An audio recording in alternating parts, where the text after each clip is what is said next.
Joker 2 is a masterpiece disguised as a flop. Unlike many sequels of today's age, where you have to watch many movies to understand just the sequel alone, Far From Home, it starts at the logical next step from where the first film left off, without any fluff. Joker 2 also does something different, and even if people don't like it, it makes it stand apart and artistically different from the first movie, which may even make it more memorable, ironically, than the first. Now, I'm not here to argue and say Joker 2 is better than 1, because guess what? It's not. But I'm not prepared to sit here and say it's a bad movie, because it's not. Take Quantumania, for example.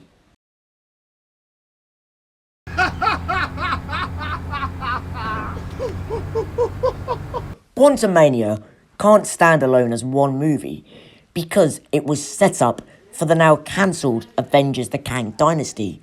Couple this with bad CGI and mainly a weak narrative, and you have a garbage movie. Joker 2 doesn't suffer from any of this. It's not set up, I'm not even sure CG was in the film, and the story is clear and coherent. Now, that being said, the musical numbers are extremely excessive. But if you say the soundtrack is dead, then that's a bit crazy. My 3 favourite songs from the film are Build a Mountain, I've Got Someone, and best of all, The Joker is me. Now, if musicals aren't your thing, then you're not gonna like this movie.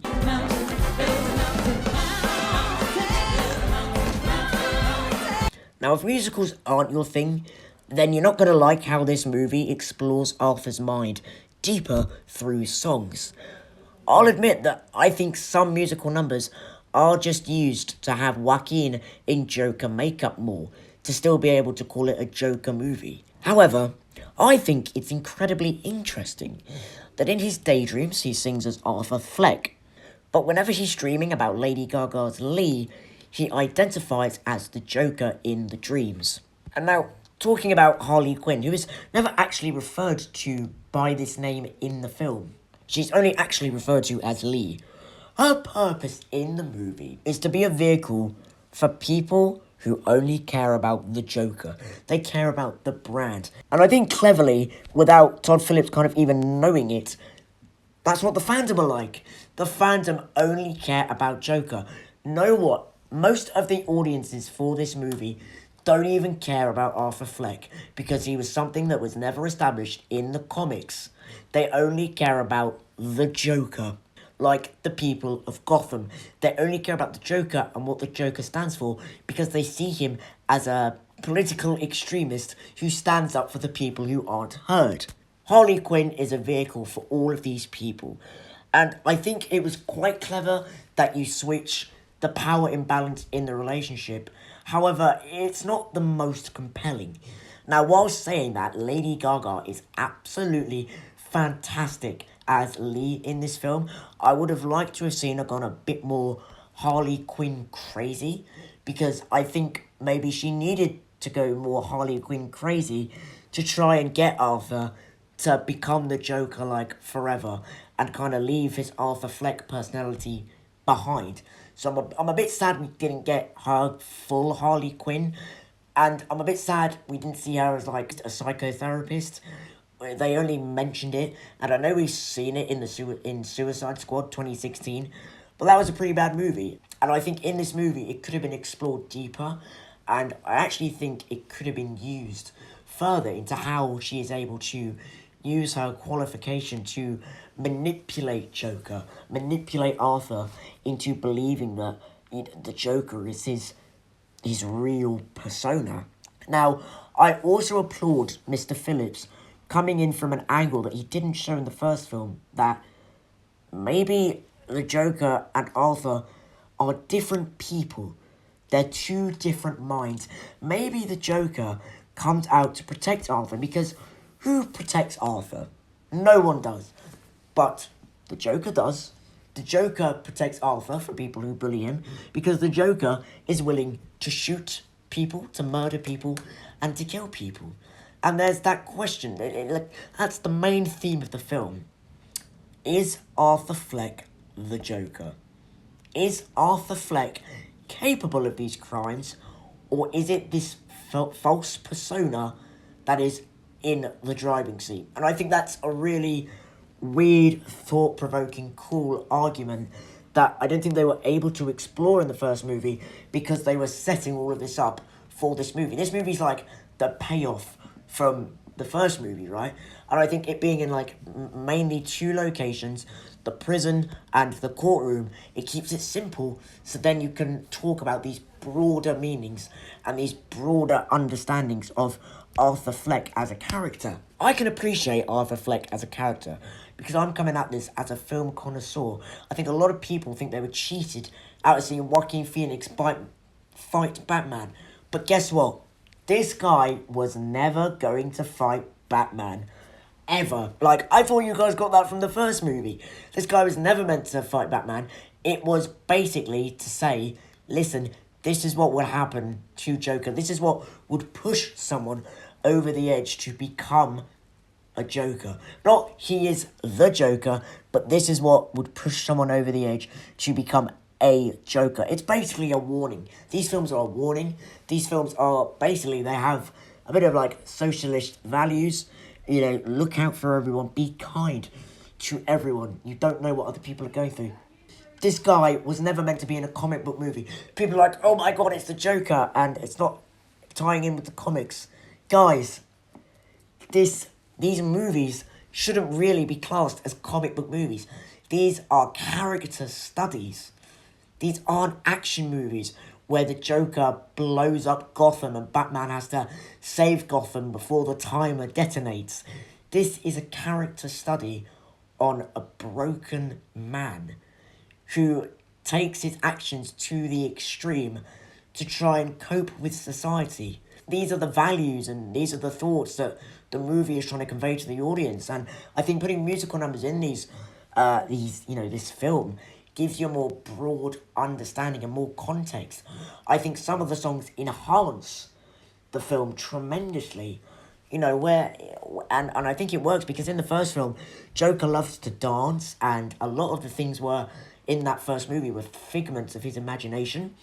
And I think that works with this persona of the Joker because that's how he was set up in the first film.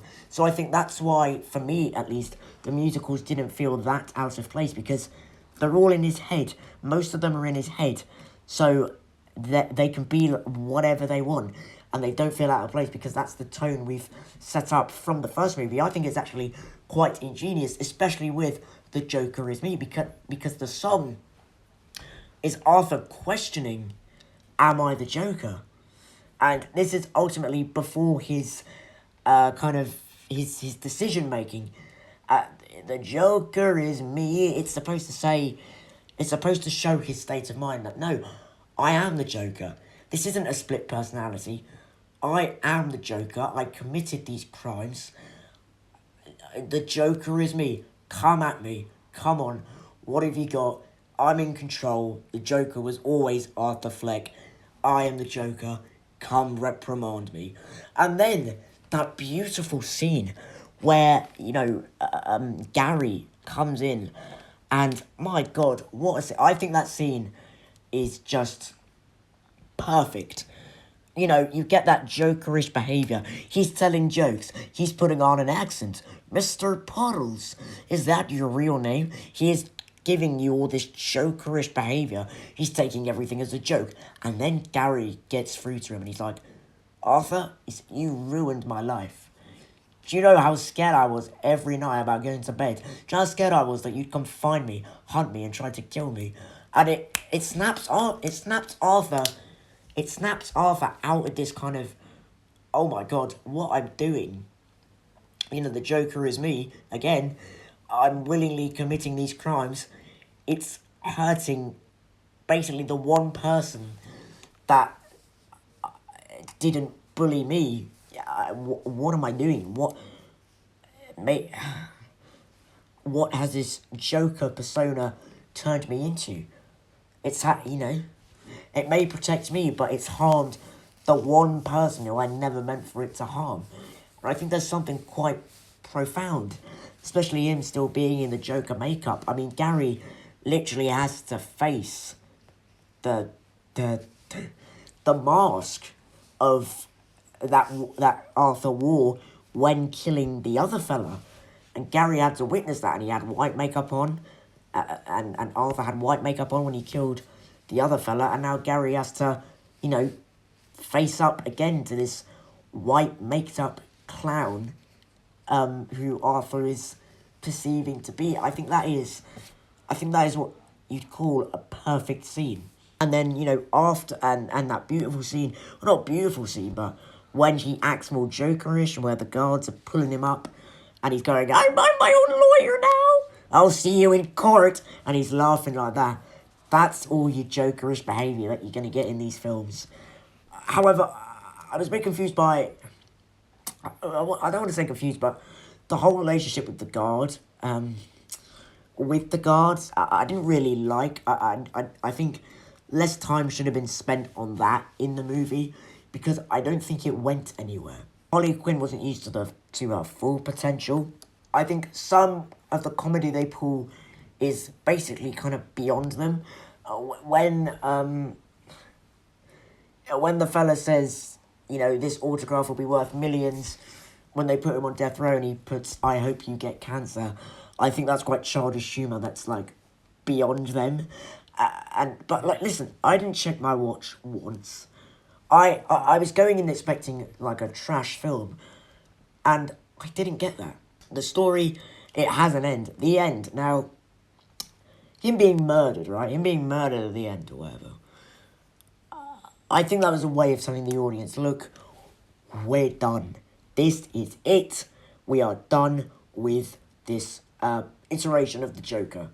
I think that was nothing more. I think people are like, oh my god, you're going to have the real Joker. Dude, first you're like, oh my god, Joaquin doesn't fight Batman. That sucks. And now when they give you the Joker that's going to fight Batman, you're now going, oh, but that means that Joaquin wasn't the real Joker. They've missed the point of the films. The film was meant to say, kind of like Spider-Verse, anyone could be pushed over the edge to become the Joker. Guys, what do you think? If you hate your Joker 2, let's have a debate in the comments. Tell me why you hate your Joker 2.